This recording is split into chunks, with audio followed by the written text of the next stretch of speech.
Welcome on behalf of GIZ FABRIC A project based in Cambodia.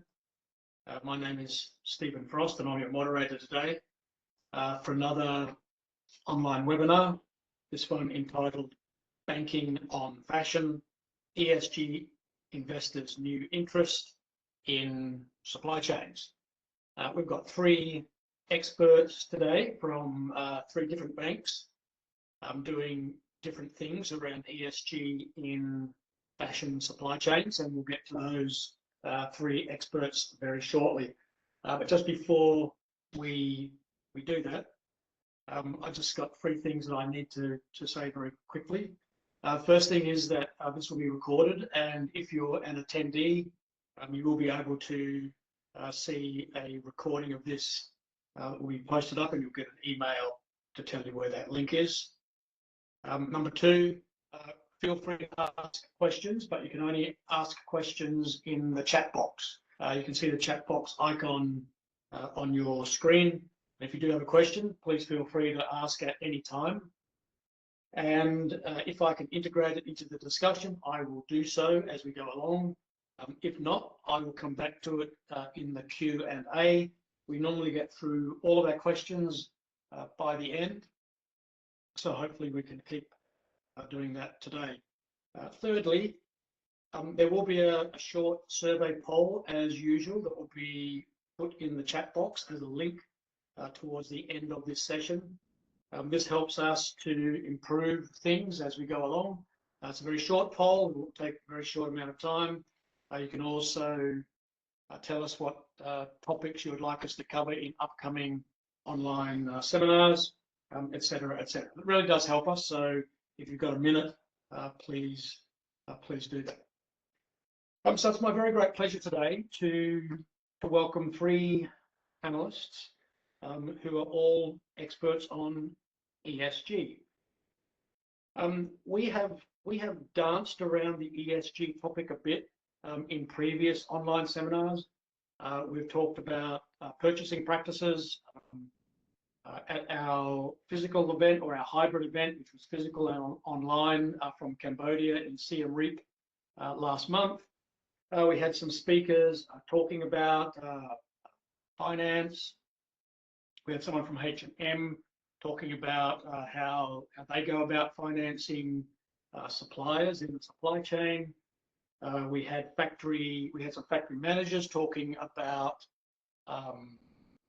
putting solar panels on the roof and finance and etc. So we've danced around this topic a bit, but we've never specifically gone into a deep discussion about the role of ESG of investors who are taking an increasingly interested look at the supply chain.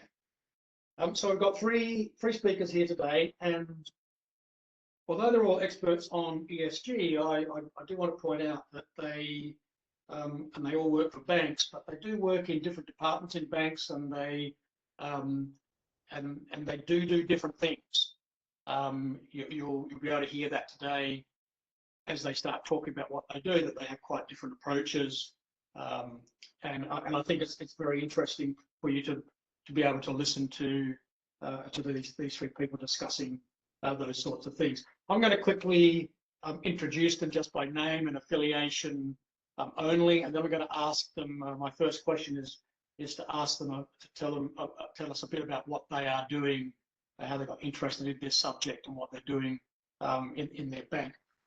So we've got Johanna Schmidt, an investment strategist at Triodos Investment Management, and she lives in the Netherlands. We've got Kirsten Kossen from ASN Bank. She's a senior human rights advisor, also in the Netherlands. And finally, we have Eric Tran, sustainability lead for supply chain management, APAC, Asia Pacific, at BNP Paribas, and he lives in Hong Kong. So we're covering quite a bit here. I thought I would begin by asking each one of you, the title of this talk is ESG Investors New Interest in supply chains. And I wonder if the descriptor here of new interest is strictly accurate. Can you tell us a bit about how long you've been involved in ESG, or maybe how long your bank been involved in ESG and involved in fashion supply chains? Johanna, can we start with you, just very briefly before we really get into a discussion on this? Yes, sure. Thanks, Stephen. Yes, good morning, everybody. My name is Johanna Schmidt, Triodos Investment Management. I've been in the ESG space since 2014. I started working for an ESG rating agency. These are the typical agencies that rate listed companies, so stock listed companies on environmental, social, and governance criteria.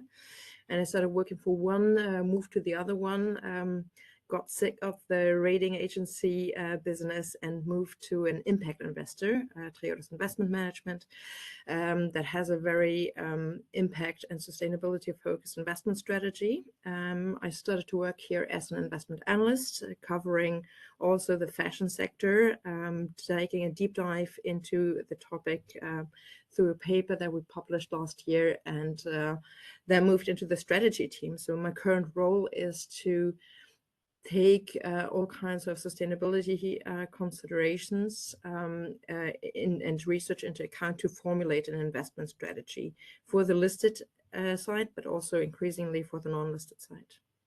Voilà. Johanna, you mentioned, I don't want to go into this too much, but you mentioned a paper that you wrote. Can you tell us what that paper was? We might get more into this later on, but just briefly, what was that paper? Exactly. Yes, the paper it's a position paper by Triodos Investment Management. It's called Dress to Change.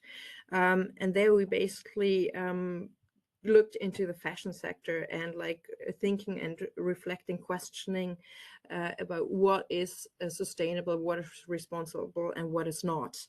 You know, I mean, there are lots of news that the fashion sector is very polluting, that it's bad for the environment. So we looked into that, but also the social consequences of the supply chains, like workers in the supply chains not having their labor rights respected, not making a living wage. And then also on the consumer side, you know, having fashion products that are not made for the long term, so that you wear them a few times and then you discard them, leading to a huge waste problem. So we went all through this, considering all these underlying areas to actually think about which companies do we want to invest in on the listed side. You know, and then we looked into three main criteria: purpose, products, and processes, and went through that to derive our investment strategy for that. And the underlying thing is that we really argued that we do not want to invest in fast fashion. And I can tell you more about that later. That's the short version. That's the very short version. Yeah. Kirsten, what about you? A little bit about your background and etc. Yes, thank you, Stephen, and welcome everybody. Yes, my name is Kirsten Kossen. I work for ASM Bank as a human rights advisor. I'm relatively new in the financial world. Before I started working at ASM a year ago, I was working for the Dutch government, and I was responsible for the policies on responsible business conduct. So I've been working a lot with different sectors and a lot of different supply chains, and trying to find answers to how to improve the situations in those supply chains. Within ASM Bank, as I said, I'm the human rights person. So all human rights related issues my colleagues face, they come to me and hoping for me to give them an answer. One of the main topics on our agenda is a living wage in the garment supply chain.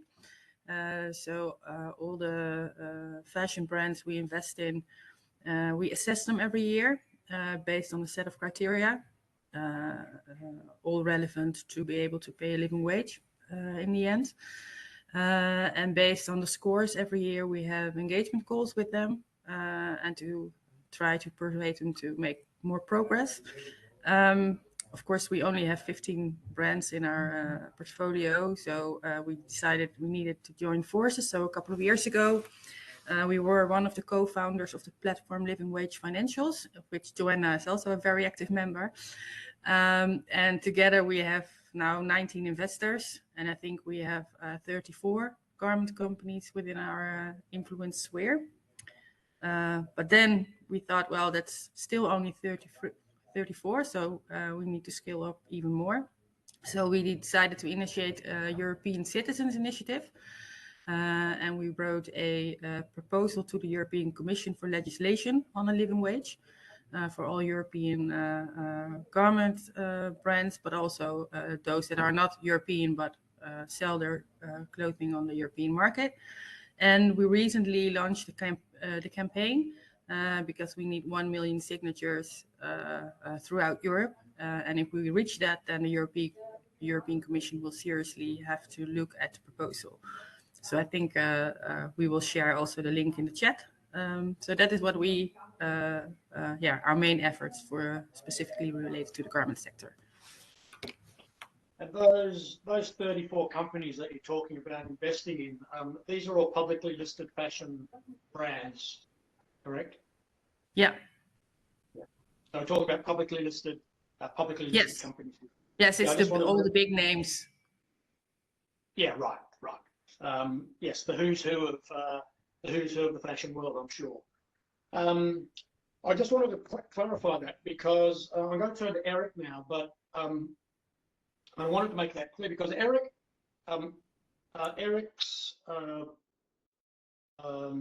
the investment that Eric is involved in is somewhat different to what we've just heard from Kirsten and Johanna. Eric, how about you give us a quick overview of where you are and what you're doing? Sure. So just a quick intro. So good morning, good afternoon, everyone. So pleasure to be here. So my name is Eric Tran. I'm from BNP Paribas. So I'm French and I've been living in Asia for the past 12 years. So I have more a consulting background. And so I work in the aviation industry. And for the last 5 years, I've been working in banking and more recently on sustainability as this matters evolving quickly on the market. So for BNP now, I'm in charge of sustainable supply chain finance for the APAC region. And so we are serving multinationals and including brands and apparel manufacturers on supplier financing. So to finance the suppliers of large brands, and notably in Hong Kong, it's being a large sourcing hub. And also we are helping those brands to achieve their ESG objective and working with them on sustainable procurement, right? So we are using both finance and sustainability incentive alignment mechanism in order to drive change in the upstream value chain of our clients. And it's where the risk and the impact lies the most. So we are also working, developing partnership with NGOs and key players in the textile industry. And in order to co-create solutions to tackle, for example, Scope 3, transparency, traceability in the supply chain, with the objective to roll out those solutions at BNP globally at the group level and also widely on the market. So we have a couple of case studies that we can share today. I'm very interested to to be part of this discussion and look forward to your questions. Yeah, thanks, Eric. Well, we've got a question couple of questions in the chat box already, both from Mr. Vazirani from Tutranland. Rakesh asks, he's asking specifically to Johanna, but I think this would also apply to Kirsten as well. Will you be able to share your experience with impact metrics that you use or have used, and how does this vary based on the investor? Joanna, do you want to tackle that? Sure. I mean, just impact metrics is a very, very broad concept already. So there are different ways to measure impact. I mean, you can look in, so from the ESG rating side, you can make impact in terms of SDGs, so in terms of how much you achieve there, listed under that. Or you can actually look at specific data for different areas, for instance, the reduction of carbon emissions, or for instance, the worker well-being, if that's increasing or not. So the question was about our experience with that. Is that my understanding? Yes. Okay. So, well, my personal view is like, I mean, it's really difficult to track impact. That's the first thing, because data often is not very readily available. Now talking about the impact that listed companies are making. But still the impact ratings are an approximation, because this is what we as investors deal with, approximations of the impact we can make. The question, the underlying question then also, is it the direct impact, or are there other contributing factors? So for instance, if we are invested in a company and engaging with this company on the topic of carbon reductions, is that really our impact? Can we claim that impact, or is it one of many factors? And I think as Triodos, we're very careful with saying, like, we are one of those many contributors to that change. Yeah. So maybe that's the impact rating. So like it's the an approximation of many things, and it's a good proxy. But I think we have to be, or investors in general have to be careful to claim direct impact. Maybe that's a starting point. Yeah. Yeah, it's an interesting question. Kirsten, do you have anything to add on to that? No, nothing much. I think I totally agree with Joanna, because we have the same, we do a lot of effort, but we can never, I think that is the problem. You can never actually measure what our effect has been. And I think impact measurement is an area that really needs to be developed more, because I think up to now, the information we can get and to base our decisions on is not enough. So we are also looking in ways how we can improve that. But for now, we have to rely too much on the information that is coming in the end from the companies themselves. And we are looking into ways how can we include more information on the actual implementation of the policies and processes that companies have in place. But that's still an area that needs a lot of further development, I think.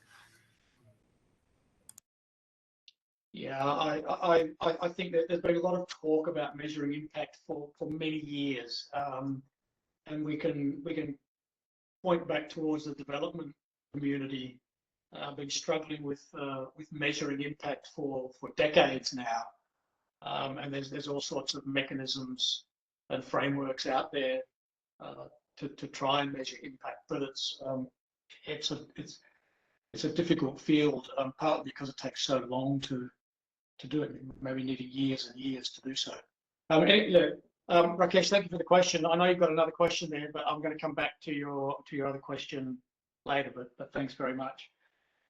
Going back to Johanna, the ESG, ESG investors have grappled with how to measure a company's business model for a long time. When I moved to Hong Kong more than 20 years ago, I got tied up with an organization in Hong Kong called ASRIA, which was the Association of Sustainable and Responsible Investment in Asia. And I'm not even sure whether ASRIA still exists or not. And even back then, late 90s, early 2000s, people were starting to grapple with this issue. Where are we on that now? Thinking about the issue of a company. How do we know about a company's business model, and how do we use that as an investor, and how does that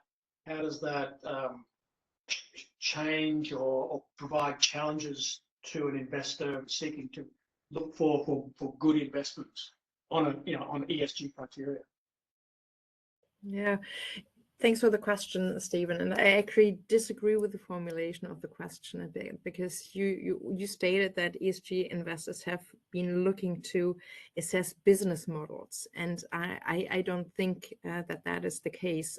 So if you look at ESG ratings in general, they typically consist of three broad areas: policies, programs, and controversies. So policies are a company's commitment, for instance, the code of conduct, all kinds of human rights statements that they respect human rights in their own operations and in the supply chain. So that's the policy part. Then program part is trying to capture some of the things the company actually does in terms of implementing their commitments. And controversies would then be media or NGO reports that show the contrary. So, for instance, a company claims that it respects human rights and has a program to implement, respect for human rights, and then we have a media report that or NGO report that shows no, this company there are human rights violations at the company or in its supply chain. So that's a negative score. So if you think, and this is how ESG ratings are typically constructed, so not only on three indicators, like in these three spaces, then for the environmental social governance part, and usually there are up to 100 indicators per company, and this forms a rating. Now, does this rating really say something about the business model? Because the business model is typically how the company makes profits, how it makes return, how it creates value. I think that's even the most important thing.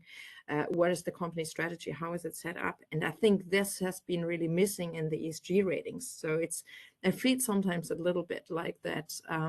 With these policies, programs, and controversies, it's also an approximation, but we need to go back to the fundamental analysis of company, which is what typically financial analysts do who are not trained in the ESG sustainability space. And I think this is where we need to get back into, so where we need to bring the sustainability aspects in.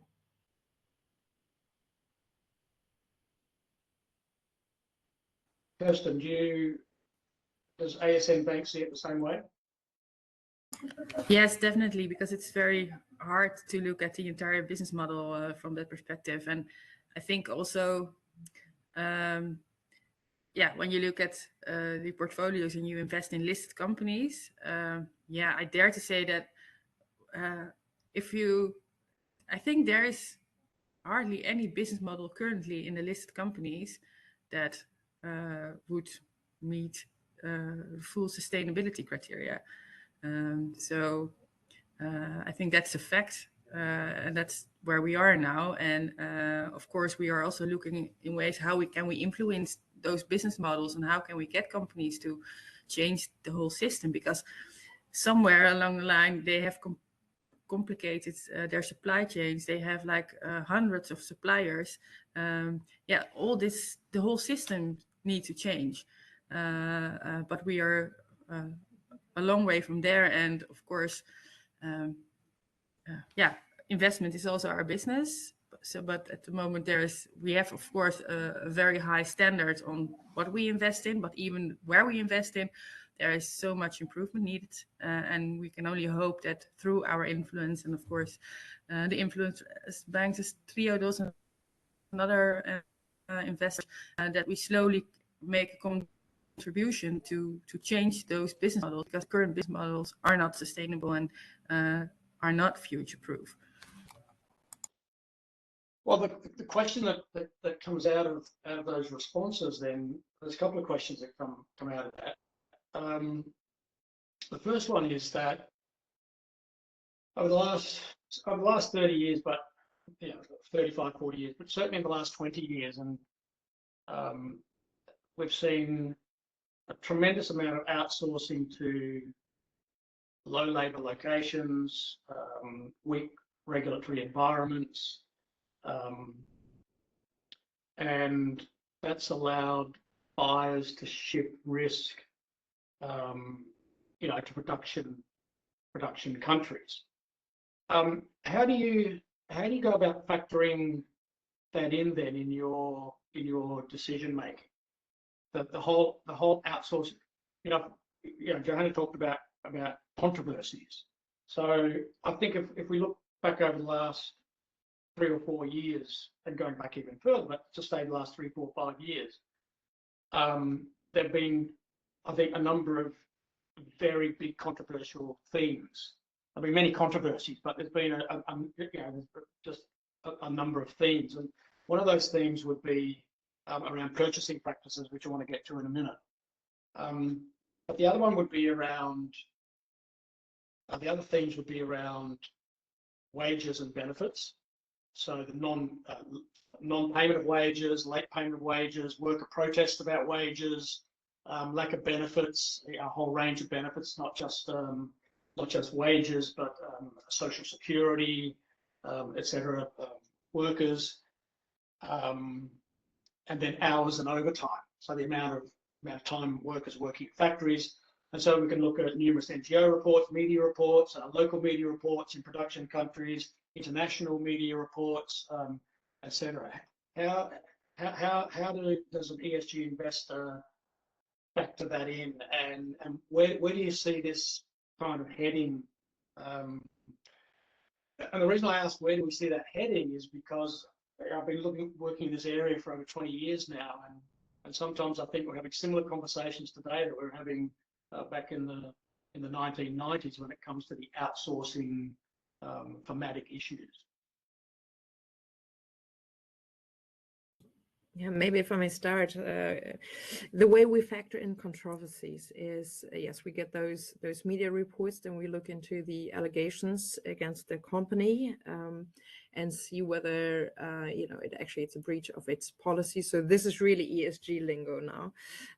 So whether we really see that there's something a fundamental material that is where the company has to take responsibility, and when it comes to human and labor rights in the supply chain, the company often has a big role in it.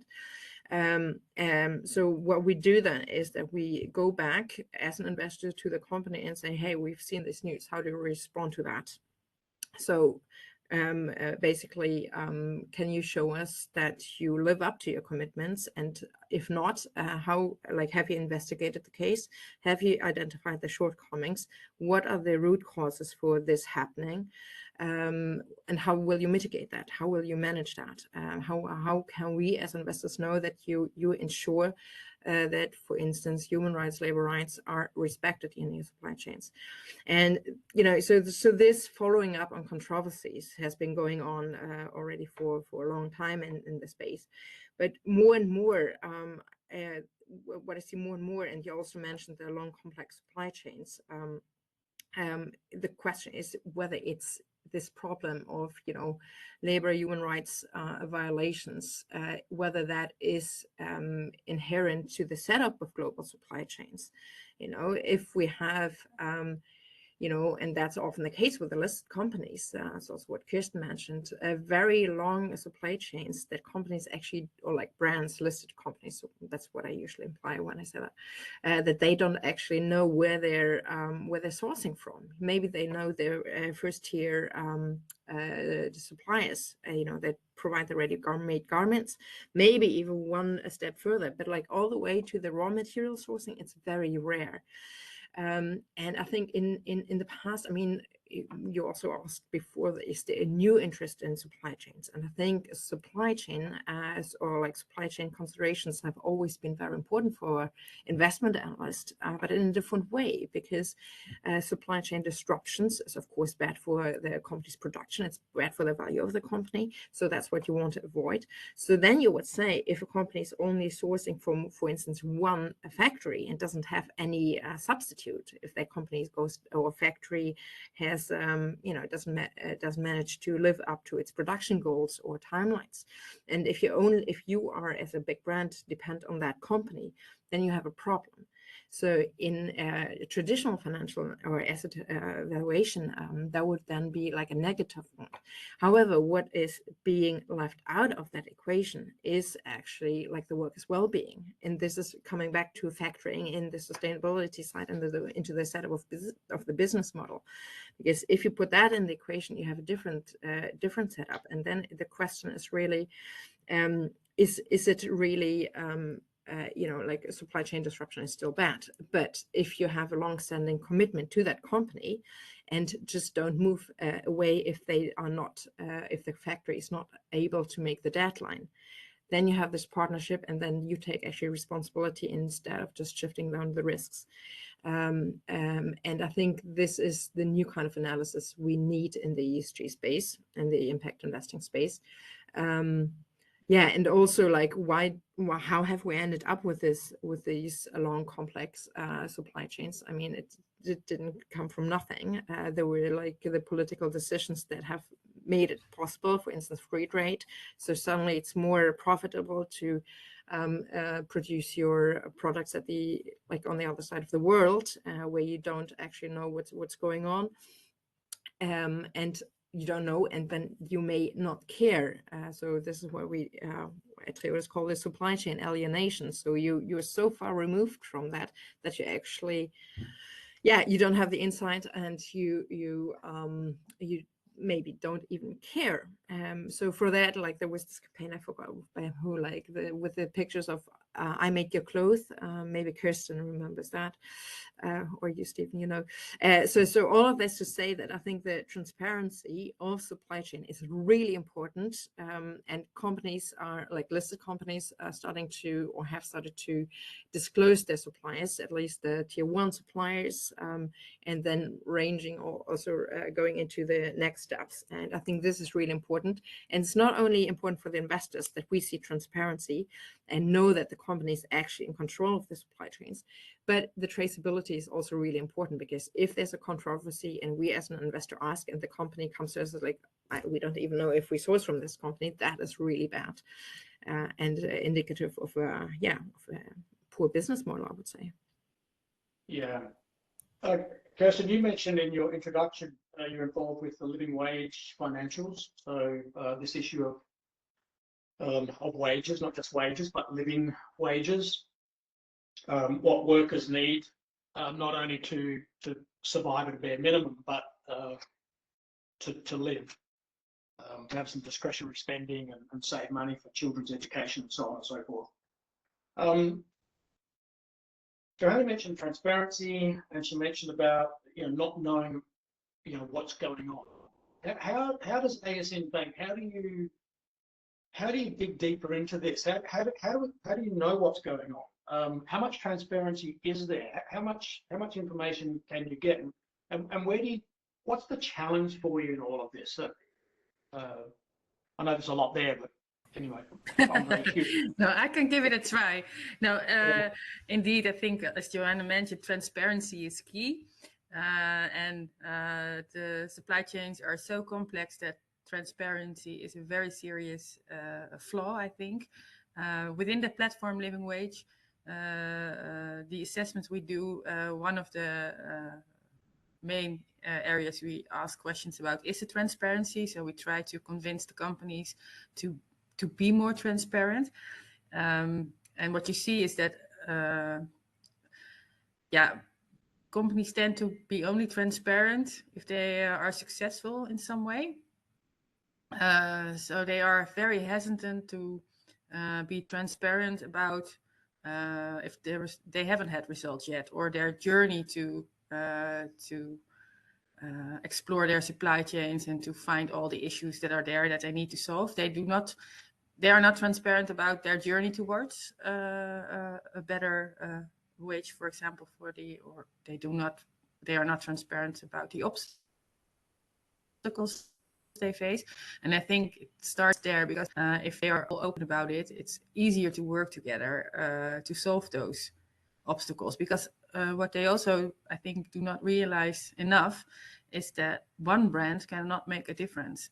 So they have to cooperate, because if you are with, 25 brands sourcing from the same factory, you have to work together with all 25 brands to make sure that living wage becomes a fact. And also, I think, and that's also what we plea for in our legislative proposal to the European Commission, is also a very strong focus on transparency.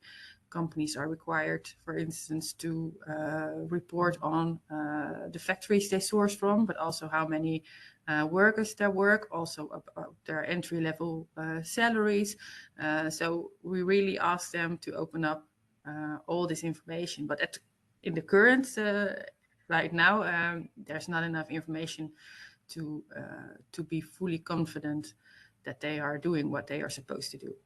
How successful are, and this is for Joanna as well, you know, how successful do you think you've been in getting brands to be more transparent? You said something quite interesting. That was that brands tend to be transparent if they're successful in some way. And I presume what you meant by that is if they have some project going on, you know, to improve something in factories in their supply chain and it's successful, then they're quite open to divulging some or disclosing some information. But if things aren't going so well, they're less likely to do that. Am I correct in my assumption there? Yes, you are correct. And that's a pity because somehow they have a very interesting pilot, which is successful, and they are very, very, yeah, they publish it very widely. But then if you look at that, it's only like a very small proportion of their total supply chain. And then when we have them on the phone or we have the engagement calls with them, then they are more open, by the way, because if they are just one-on-one talks, they do discuss their obstacles. Yeah, but it should be more public because I think it's what I said. It's not one brand that can fix everything. It needs to be all the brands together and not even just the brands. I think this requires cooperation between governments, between brands, investors, civil society, and I'm a bit hopeful that it's that you see that the issues are higher on the agenda everywhere. You see the ban on import forced labor with the EU, the due diligence legislation. The EU is so I think there is. That's what you said in the beginning about the new interest in supply chains. I think also all the things that became clear after the pandemic and how bad the situations sometimes were. I think all of that helps getting more momentum. So I'm a bit hopeful, but there's still a long way to go, I think. Joanna, how do you think that, you know, ESG investment community is getting traction on getting brands to be more transparent? Well, definitely. Well, you know, like the ESG space, I mean, has been around for 30, 40 years. I think, you know, really kicking off over the last 10 years. So it's been an exciting ride. And that's also where you see a lot of criticism now. If you just look at The Economist or any other newspapers, you will read a lot about it. So I think the ESG community has had a huge impact in terms of pushing companies to increase transparency. And also, as Kirsten mentioned, you know, like if companies are doing good, they love to brag about it, to put out nice marketing material, because that's how they will know that, you know, they can attract investors or, you know, and also they are passively managed funds that just only look at the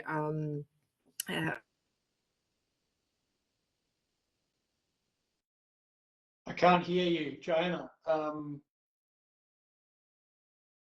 Joanna, I've lost your speech.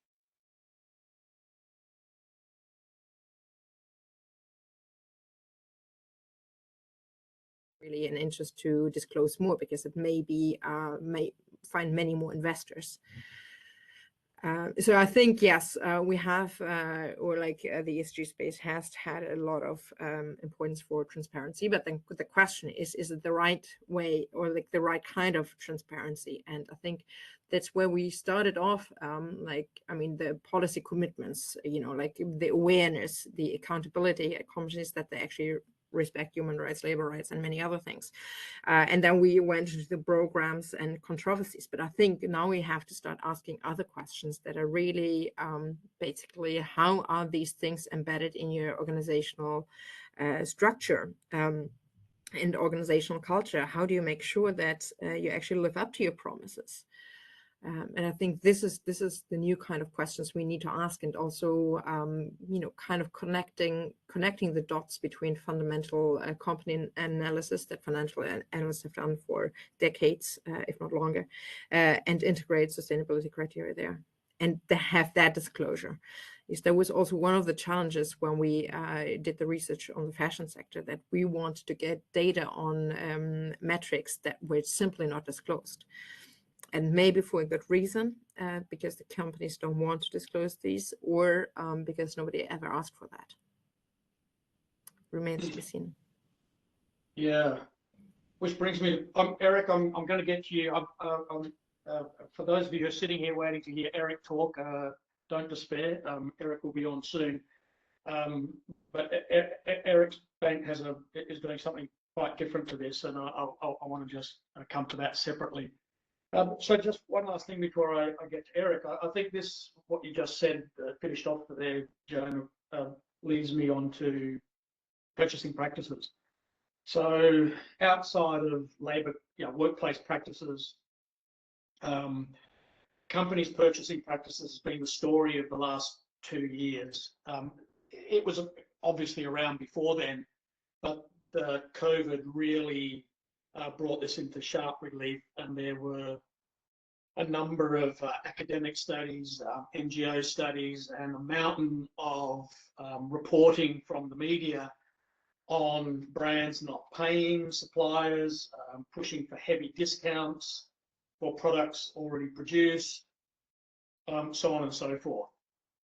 Where's the ESG community on purchasing practices now? What's the conversation, and where do you see it going forward? I'll start with you, Joanna, and then I'll come back to Kirsten on this. Yeah, no, excellent. Also through the platform on living wages during the pandemic, we also asked our investees, so have you cancelled orders or not, or how have you ensured that your factories can continue paying the workers? So this is definitely a big concern. Now, question: purchasing practices, how is that integrated? Like for instance, in the platform on living wages, we have a part on the methodology is looking into that. One of the things or questions that could be there, or is I think really important to be asked, is ring fencing labor costs. So that it is out of the discussion, out of question to pressure on that, but also knowing that.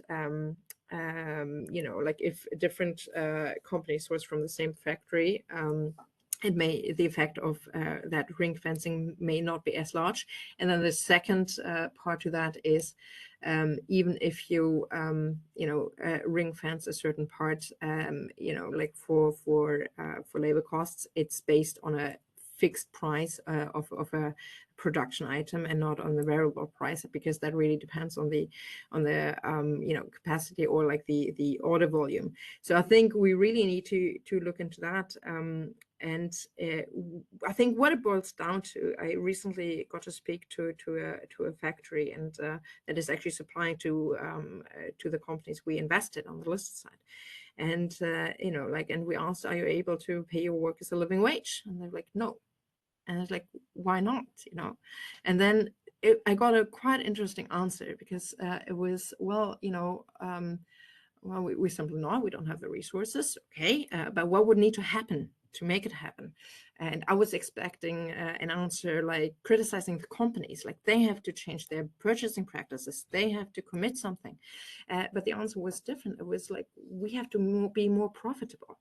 And that really struck me, because I was like productive, I meant to, like, we have to produce higher volumes in order to reach that. And that is just like so inherent in the setup of this global supply chains and the thinking of it. And this is, I think, where we need the rethinking of like how we have set that up, how we also like balance the power between big brands who can decide to cancel orders or not, or who have the margins to just go with their own strategy, and how we balance it out versus suppliers and factories. And yeah, I think that's the big new question in terms of purchasing practices, but also then, and that's a question that I love to ask now when we have calls with listed companies on the topic of living wages in particular. First, of course, ask how is this implemented in your organizational setup that you actually can live up to the commitment of their purchasing practices. So there we're talking about, you know, the expertise of knowing how that actually works, but then also the power to implement it and to speak with one voice, to boil the high-level commitments or bring them down all the way to the purchasing departments. And I think in the end, if we have the trade-off, and this is what I love to ask, but I rarely get an answer on that. So if you have a profit margin that is as a target, how does that, how do you weigh that, or evaluate that against worker well-being? And I think this is what it boils down to. And this is what companies don't like to answer to. Kirsten, what about you? Yes, I of course agree with everything Joanna has said. I think also when you look at our methodology in the assessment, the part that is on purchasing practices, so we score them also on that part. But I think, yeah, with the knowledge we have now, we could also further, yeah, make it more concrete and more measurable, because of course we are also reliant on the data that the company provides in the end, so on policies and processes. But I think we could ask more questions to gather proof, just to ask them, what are your lead times? What is your, when you cancel an order, what is your, how far before do you do that? Just to get them to answer more concretely, so we have more of a feeling if it's just policies and processes or if it's the actual truth. And I also think what I said before is that companies need to cooperate more with each other on this, because I think you should not compete over human rights or on the existence of people on the ground. And what you also see is that the labor cost, even if you pay a living wage, the end result will not be that the t-shirt will be much more expensive. So I think there is no need to compete over the labor costs. So they somehow need to be bigger, and then this, I don't know, they can go to the factory and see who are the other companies that source from the same factory, and how can we work together to make this living wage actually possible.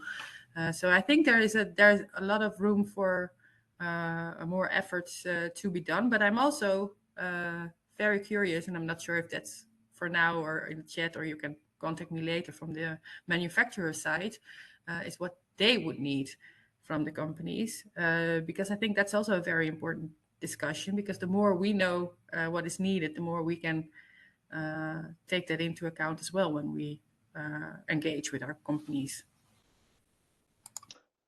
Yes, and this is a very large puzzle that we're dealing with, and there are many pieces in this puzzle that need to fit together. Bringing it all together is the challenge, being able to coordinate all of that. And I think we're still working on that for sure. Okay, well, thank you very much. I'm going to come back to you too in the Q&A. I know there's a few questions sitting in the chat box. But I want to turn to Eric now. Eric, now, BNP Paribas is doing something quite different here. You're investing into the supply chain. You're investing in manufacturers and producers. Can you just run us through how you go about doing that? How you make those decisions? How to invest? You know, what's happening there? Yeah. So all right. So I've been quite patient. That's good. Yeah. So just maybe to clarify what I'm doing. So I'm working with those listed companies, big brands, American brands, European brands, to finance their suppliers. So which means that for every invoices that the supplier is sending to those brands, BNP is acting as a paying agent, right? So I'm paying that invoice at a discount. Now this discount is actually on the back of a good credit profile. So that means the interest rate that the supplier is paying is going to be typically investment grade, right? So on my side, typically when I hear about those challenges about traceability, about transparency, I'm hearing that from my clients, those big brands. Okay, so I'm gonna give you a concrete example of deals, transaction that we do. So for example, for Puma, the German shoemaker, we have closed back in 2016, one of the first sustainable supply chain finance, right? So Puma realized quite early through their environmental P&L that 90% of their environmental footprint lies into the upstream supply chain, so outside their own operations. So what they did is like they use the financing tool in order to incentivize and to reward their suppliers if they are adopting a better ESG practice. So on supplier financing, Stephen, the cost is borne by the supplier, even though it's attractive capital. And we are indexing ESG scoring to that interest rate that the supplier is paying. So basically, if the supplier is putting a step forward in terms of ESG, in a better ESG direction, they will pay less in terms of interest rate, right? So we've done that with Puma back in 2016. So now I hear about Joanna and Kirsten talking about the lack of transparency. Buyers have a lack of, most of the buyers actually don't have the data. So we have launched a pilot with CDP this year, so formerly known as the Carbon Disclosure Project, in order to embed ESG disclosure into our financing. Because I know the suppliers, so we are financing thousands of suppliers, right, on a day-to-day, right? And so what we do is actually train the suppliers to disclose based on the TCFD, standards, right, about their emission, about their energy usage, about the way they are managing ESG risk, and also the way they're engaging their own value chain, right? Because in the textile, the bulk is actually not in the tier one. The tier one is actually only 7%. Where actually the bulk of the footprint is actually on the wet processes, right? So I think there is some comment on the chat about chemicals and water. So this is the dyeing processes. All of this is more, and if you go a bit like further on the fabric and on the the cotton production, all of this, so it takes a lot of resources, right? So we're working on this to build incentive, try to deliver some ESG disclosure solution for free. So actually the BNP is subsidizing those training and the ESG disclosure. So the buyer and the suppliers doesn't have to pay, right? So what we do on top of this, so actually maybe I can share a bit about this pilot. So we've done that with 2 clients, right? 2 large multinationals. We have run, so they have shared the top 200 suppliers, right? So it's like, it's close to $1 billion of purchase every year, so for one of the company. And actually, out of the 200 suppliers, only 7 suppliers are disclosing to CDP, for example, just to give you a metric. So which means that on the other spectrum, you have Joanna and Kirsten trying to make good investment decisions, but the data is just not available. And out of this pilot, what we learn is that the suppliers just doesn't know how to do it, right? So they don't know how to calculate their emission. They just don't know what standard. The TCFD standards, it's very, very complex. So the CDP questionnaire, it's, even though for SME, is still about 50 to 60 pages. So it's very time consuming for an SME to disclose. They just don't know, right?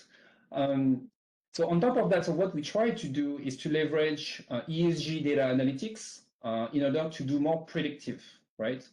So we have developed it in-house and with some partners, ways to assess the state of the ESG state of the supply chain for a large buyer, right? So because we are paying the suppliers, we know the suppliers, and we try to feed the engine with information that we know in order to derive some insights, right? So what are the recommendations, what are the climate solution that could be applied in order to reduce the the environmental footprint of those suppliers.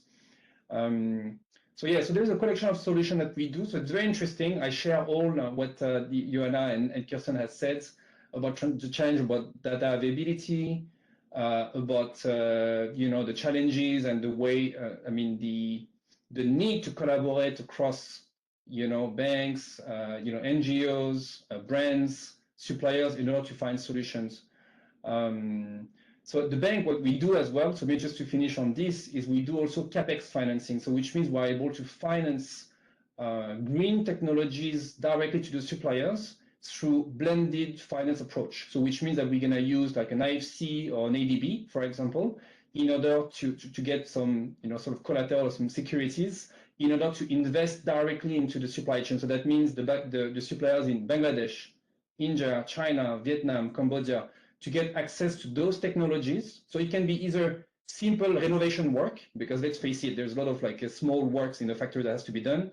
It can be through like solar panel installation, so we have solutions for that as well, but also more cutting edge technology, so for example, waterless, dyeing machines and a bit more like, advanced. So we can also offer those kind of what we call CapEx financing for the suppliers. It's a bit more complex and structured, but it's something that we are looking actively on it. So if a supplier, if you've got 200, if you've got a brand with looking at 200 suppliers, do the suppliers that are performing excellently on the criteria you're assessing, do they then get a better discount than, the one that's at number 200, like, the bottom of the class? So there's a different approach. Let's start the Puma case, right? So Puma case on the financing, there's about 350 suppliers. And what we are adopting is what we call a tiered pricing model. So basically, we are trying the pricing based on the ESG scoring. So it is a bit like you say, meaning that if they are not performing well, they will pay a higher premium. If they decide to engage into steps to improve their ESG performance, they're going to pay better, right? So that's one way to do it, the Puma case. The other case, like the pilot with CDP, they are all, because they're already our clients, we're already financing them at, say, 2%. They are all on the same base. What we are doing with CDP is like, if they choose to disclose with CDP for the first time, they will pay slightly less. Okay, so it's a small incentive, but nonetheless, it's still something, right? And for one of the pilots, actually, there is 100% response rate. So there is only, it's a small scope. It's only like 40 suppliers, but the 40 suppliers have accepted to disclose for the first time. And I was in the call with the suppliers to try to explain, CDP was trying to explain how to disclose and all of this. But in a period of 3 months, actually 100% of the suppliers decided to do it. And the financial incentive that the bank is willing to concede is acting as a sweetener. It's not a lot, but it's still something. And plus the CDP disclosure is free of charge. And we're also partnering with other company like Elevate. So they are Hong Kong based, but they are like, they have been acquired recently, and more on the social aspect. So they are running also audit in the factory, very specialized in retail and textile, but they are also like covering other industries. But we can also pair their assessment with those kind of financial incentives. So for example, if they decide to do it, then they would pay less in terms of interest rates. But I agree with, one of the comments in the chat is the lack of standards. So in the textile, you have the HIG, which is, I'm sure you know about the HIG, right, from the Sustainable Apparel Coalition. So some do that, some do CDP or others, right? And so there is a bit of lack of, which I have to admit, because a lot of brands are also doing in-house. Like Puma, it was an in-house. Other American brands I'm working with in-house. So that means there's a collection of disclosure requirements. And for the supplier, it's a bit complicated because there's a sort of disclosure fatigue, right? They've been asked many, many times the same question all over again. And that's something that I think we need to solve. Yeah. So you've talked quite a bit about the environment. Do you also do this with social? Do you also do this with social indicators? Do they factor into your investment decisions? So the for us, the social part, it's almost like a compliance issue, like forced labor, child labor. It's almost like compliance, right? So when we onboard our clients, of course, there is what we call an ESG risk assessment. We're going to look at ESG ratings. We're going to look at controversies, what basically you and I was saying. So we're going to run an assessment on the company and how their procurement practice and all of this, right? So the social element, it's a little sort of like a prerequisite almost for us. But the reality, and I agree with you, that we can do better, and which I agree. So for the social metrics, and this I would be interested, is how can we, where to incentivize? Because it is true that on the environment, net zero has becoming kind of like the sort of like the nexus of a lot of conversation, decarbonization, about, for example, material sustainability, about circularity. So all of this has become at the forefront of the discussion. On the social side, I think I would be definitely keen to see what would be the right metrics, because compliance for us is, I cannot give a reward because just they are complying with social practices, right? It should be for me like low wages, minimum wages, things like that should be almost like a given, right? So how can we incentivize brands to actually do sort of like a better? This is it's an open question for me. Yeah. Joanna and Kirsten, do you have any questions for Eric? I find this model very interesting, but I wonder if you have any questions for him specifically. Yeah, it's a bit in line with what you asked as well, Stephen, about the social side, because I think that's also, of course, as a human rights expert, very interesting. And I think it's very interesting that you tackle another part of the supply chain. So that's it was very interesting to listen to you. But I was also wondering about the social. You said that's a matter of compliance. But as I have learned through the past years, it's very difficult to get guarantees that there is no child labor, that there's no forced labor, because usually those issues are not very public. So I was just wondering how you make sure that they are compliant on those aspects. So actually, we don't really, I'll be very transparent. Most of our clients, if not all our clients, have sustainable procurement policies, right? You mentioned about the policy aspect, earlier. They do have social audits. So they're gonna say usually, okay, all our tier 1 suppliers or the top, tier 1 or tier 2 suppliers are actually audited on a yearly basis, right? They will also have their suppliers, for example, disclosing to EcoVadis, right? Which you may know, right? So they will have ratings and things like that. So I'm not really checking if there is the social audit, what's the recommendation. That's true. I'm not really checking on that part. I know that some of our partners, like Elevate, they create some mechanism for grievance. They create some app to allow, like they call it like worker voice, to draw apps in the factories and to increase the transparency. And it's an area that we would be very interested in, because some certain sector, for example, we are also quite big into agri and food. You may have also like forced labor, child labor. You would have same on the textile. So it's a bit work in progress on the social side, but it's an area that we are definitely keen to explore more. I think that's super interesting what you just said, Eric. Also on the workers' voice, we just recently talked to a company who was mentioning that, and I think in terms of metrics and social audits, my first question would be, the social audits are also quite expensive, right? Are they on the suppliers, or is, for instance, BNP Paribas also subsidizing that, or giving a bit sweetening to that? Yeah, actually, we could. So it's something we have discussed with, with some of our partners to try to subsidize some of the audits. Obviously, an audit is quite expensive, like you say, because if you really want to see if there's no forced labor, you have to be in the factory, maybe in Bangladesh, or you have to witness it.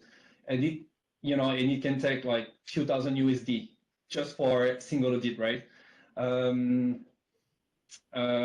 So we were thinking about, for example, self-assessment questionnaire that can be verified through telephone or through interviews. That is a bit cheaper. So that's an area that we are actually investigating at this point. But the issue again is going to be a bit the disclosure fatigue, because the supplier will be disclosing like, okay, to the formal audit, to that new questionnaire and so on. So we have to find ways to limit that. So typically one of the partner has an engine called, so they call it like equivalency. And for example, you can take the HIG metric, or you can take some other disclosure metric in order to feed that their engine and to give it to us. So that's a way maybe to address that disclosure fatigue. But yeah, so I think I'm happy to keep contact and see, what are the metrics on the social side where we can so we can play our role in terms of I don't say control, but incentive, because our role, I think, is try to make the economy shift towards a more, greener and more social equality and all of this. But yeah, so not at this stage completely, but yeah, we are looking at it. It sounds very interesting, and I'm very keen to stay in touch. Also, I have a lot of more questions, but maybe later. In terms of in terms of social metrics, because that's also a related question. Because for the environmental side, it's easier, and for the social side, it may be more difficult. And it's something also in our work on living wages, which I'm thinking about. The disclosure fatigue, and which we also see on the listed side, by the way. That's not a standalone problem. But then also in terms of data. So listed companies, they are now really busy with wage data collection, for instance, and calculating benchmarks for living wages. And I mean, this is also really tricky because it depends per region, it depends on the time. It may change if we have inflation, then suddenly the monetary value or the figure is different. And I start thinking a lot about, like just asking the workers directly. And you've mentioned the workers' voice, and I find that really interesting, because the workers themselves, they will know if, they have enough resources to make a good life. They will know if they like the job. They will know if they feel safe at work. Well, at least that's my assumption. Maybe they don't know all the like fire safety technical details that maybe a certificate would require, but like in general terms. And so I wonder, maybe just random thinking, maybe such a metric would then be worker satisfaction in factories. Yeah, it's very interesting. I don't know, because our anchor client is the buyer, right? So I think it may be sensitive, obviously, but it's definitely very interesting to have directly the feeds, from those workers and worker satisfaction. Then after, how do you benchmark, right? How, because when you put a KPI, you always have to calibrate it. Is it average good enough? Is it, and then that's kind of question. And then also the discussion of the buyer, obviously, right? So this, I don't have the answer exactly about how to leverage this worker voice, but definitely it's interesting. I agree. One of the great things about panel discussions like this, bringing people together who haven't met, is sometimes, I want to continue things offline, and I feel there's some interesting conversations to be had between Joanna and Kirsten with Eric. Two different approaches, but clearly, they're grappling with some similar issues. There could be some nice little crossovers there for you to work with. Let's get some of the questions in the chat box. I can see we've got quite a few here.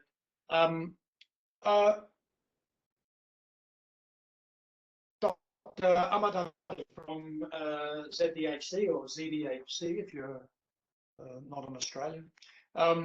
Chemical is high risk profession industry. ZDHC is doing best practice to manage chemical management in supply chains. Will investment and sustainable financing take chemicals as one indicator in ESG frameworks? I presume the answer to that is yes. Yes. Yeah. So I think in general, I mean, one of the typical, or like, I don't want to call it typical, but one of the typical controversies would be about, chemicals, hazardous chemicals.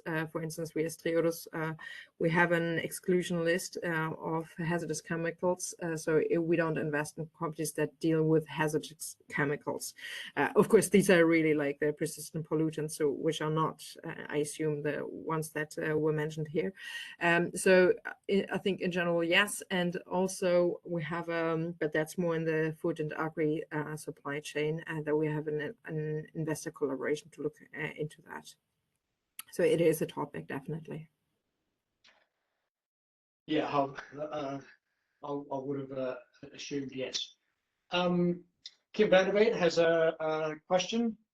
Thanks for this talk. What's your take on whether screening investees against their sustainability performance violates antitrust rules? Very interesting question. Does anyone want to tackle that?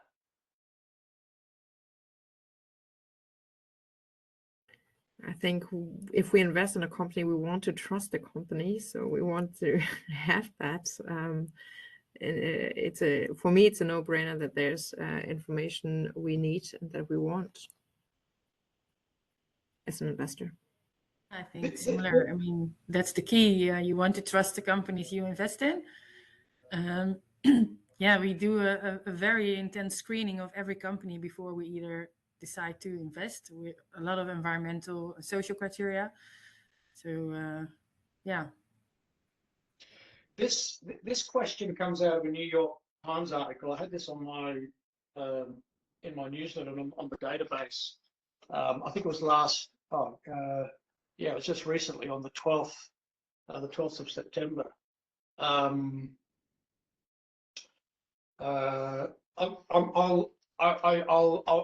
come back to this one, okay? Because Kim's I think thinking about something else here, but I'll come back to that, okay? Another one from Dr. Ansari. Currently, individual bank and financial investment companies are looking at different ESG criteria, reporting in terms of chemicals, other ESG criteria, which create complexity in the supply chain. Will it not be a good idea to create one harmonized approach? I think we've, Eric started talking about this, and reporting on chemicals, other ESG criteria, so that your clients have one single harmonized approach. But I don't know if the question is so much, do we need one harmonized approach? I think the question is, can we have one harmonized approach? Is that possible? It would be great, but I think, yeah, to be honest, that will also be very, very complicated because, of course, what we do within the platform Living Wage Financials, we have one methodology, and all the 19 investors use that same methodology for a living wage in the supply chain. But only one area. And I think what I think will help and what we try to do as much as possible is align with all the international guidelines on chemicals, on human rights, on environment, and to at least have some kind of uniformity there. And I think many investors also do that. But if, to be honest, to have one, yeah, that can only be if it's from the legislator, I think. I'm not sure if Joanna feels differently, but I think it will be very difficult to have that consensus among all investors. Yeah, and I also think, I mean, we have different companies being headquartered in different jurisdictions. And I mean, we just also see in the ESG space that, there are different pushbacks on certain things. So I think one global, standard will be difficult to achieve, unfortunately. Yeah. Let me come back to Kim Vanderveet's question about antitrust. The article it was an article in the New York Times on the 12th of September. How sustainable fashion could run afoul of antitrust regulators. And I'll just read a little bit from it. So the organizer of New York Fashion Week has pledged to achieve a net zero goal by 2050. But agreements among fashion houses on achieving net zero goals, but agreements among fashion houses risk violating competition rules. So I think this is very much a US kind of question. And so Kim was kind of asking whether screening investees on their sustainability performance would run afoul of SEC, violating competition rules. Have you got any thoughts on that? Yeah, no, I understand the question. I think maybe that is from a US perspective. I know that in the Netherlands, we have had a lot of different sectors working together with governments and civil society on agreements on responsible business conduct.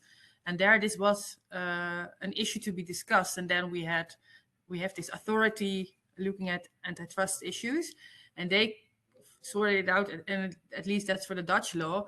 But they said, well, the agreements on sustainability are possible within the antitrust. So I think that may be different in different countries. Yeah, this is a very US concern. When you talk to a group of US companies in the room, this antitrust stuff often comes up, competition law. But yeah, not too sure. But I think that's, I think, yeah, indeed, I mean, it boils down to, I would say, an ideological question also, where do you put the emphasis on, competition and that value, or making sustainability impact. So of course, I'm based in Europe. I think I have in general a very European perspective, whatever that means. And also, I mean, what I've noticed when we talk to US companies, they usually come with a lot of their marketing professionals who are camera off, sitting in the background and making sure the company or the experts are not disclosing something they shouldn't be saying. So yeah. I think we have maybe different ideologies there also, and so what we think is important. Yeah. Andy Yu from GIZ asks, any manufacturing companies in your portfolio? I presume this is aimed at Kirsten and Joanna, because Eric has plenty of manufacturing companies in his portfolio. Any engagement with investors or institutions who have shares of big listed manufacturing companies? Paradoxically, investors often prefer big brand owners, but not big supply chain companies. Why is that? So maybe just to explain a little bit of our organizational setup. So if I say I come from the listed space, that means that I've been working with the funds investing in stock listed companies. So that is the prospectus of the fund actually also says, well, this fund invests in for instance, large listed companies or medium-sized or small caps, whatever. So this is the criteria from the front. Triodos also has a private debt and equity department where Triodos invests in small and medium companies globally. I try to find out in how far we're involved with manufacturing companies, and I think we're mainly involved through or we may be involved through microfinance, but we, for instance, don't. As far as I could follow up on my research, we don't have direct business relationships with suppliers in terms of garment manufacturers. On the other hand, on the food and agri, I'm just really interested because we also have investments in listed companies that sell coffee and chocolate, and there we have a link to small cooperatives that we finance to the private debt and equity, who are actually a supplier of the listed company. So this is really something where I'm also very keen to connect the dots and see it. But on the garment section, I'm afraid not really. ASN Bank, Similar? No, it's similar situation. Yeah, and I have not. I must say, I have not all the companies as because I'm not. I think Joanne is closer to the investment side. I'm more the general Right. human rights person, but yeah, I think the situation is similar, and I cannot recall of having found any of those companies within the garment sector. But I will take another look at it. Yeah, okay. And Eric, there's one here also from Andy, Andy Yu of GIZ. Are you able to introduce any other financial products that BNPP has, or you know of other banks, especially for production and supply chain companies? So yeah, the product I was mentioning is supplier financing. So basically, you get an early payment of any invoice that you are issuing. I do have suppliers that contacting me to say, like, can I, implement this program for their other clients? So which means that I think even suppliers like this kind of product. So it's called supplier financing. Although the reality is, it's true that there is interest rate hike at this moment, as you know. So the cost of financing really went up, to be very transparent, but nonetheless, it remains a very attractive product because they can still arbitrage the cost of financing between what they could get locally versus with an international bank on the back of buyer's credit. The other product I mentioned is about CapEx financing and how we can help to acquire technology for what we call facilities or factories to get, for example, solar panel installation or to get some work done. So usually, typically, we would need sort of like a risk participation from the buyer or from a multilateral bank. So it's sort of a blended finance approach, but it's something that we are interested because typically there is a lot of investment that has like a short payback period because they are self-financed. Because if you are investing into, for example, LED, you're gonna reduce your energy consumption, right? And therefore, actually, the investment actually pays for itself. So there's a lot of self-finance technology that could be deployed, but it's true that it's just complicated because of the scale and the fragmentation of supply chain. But it's an area that we are looking at with one of our partners called Apparel Impact Institute, which is a US-based NGO. So we're working with them also on how we can scale some of the proven technology that they have in supply chain. So supplier financing, CapEx financing. We don't do much pre-shipment financing, but we can do it potentially. What we call pre-shipment financing, so based on the purchase order. And yeah, so that's in a nutshell for the main products that we have. Thanks, Eric. There's another interesting question here, something that's been on my radar for a little while as well. What about the potential crackdown, or not just potential, but now is a crackdown by authorities on claims?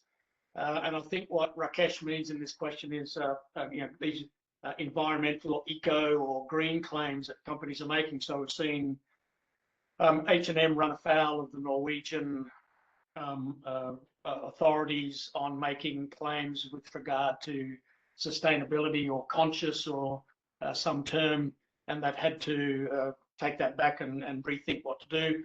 So how does this, are you keeping an eye on this crackdown on sustainability claims made by companies? The UK also has its greenwashing crackdown as well. What impact is that having on investment? How are you factoring that in?